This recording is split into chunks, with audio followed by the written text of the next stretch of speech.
আর ভাই হিন্দুদের এগুলো কি চলছে? হ্যাঁ, টিএমসি কেবল হেরেছে, মানে 5 বছর পর চাইলে তোমরা আবার ভোট দিতে পারবা, তা মনে হয় আর দেওয়া হবে না।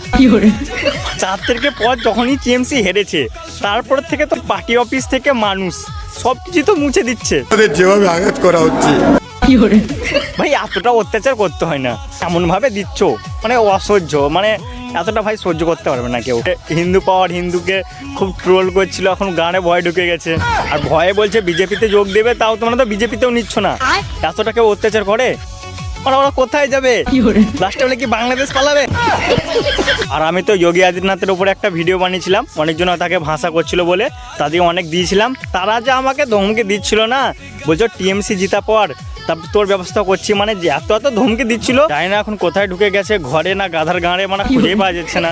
তাই ধমকি দিচ্ছিল তাদেরকে পাচ্ছি না, তারা তাও ফলো করে রেখেছিল আমাকে গাল দেওয়ার জন্য, মানে কমেন্ট বক্সে শুধু আমার গাল ভরে দিয়েছিল ওরা, আর এখন তাদেরকে খুঁজে পাচ্ছি না। ভাই আনফলো কেন করলো? তো साला ये दुख का खत्म नहीं होता बे।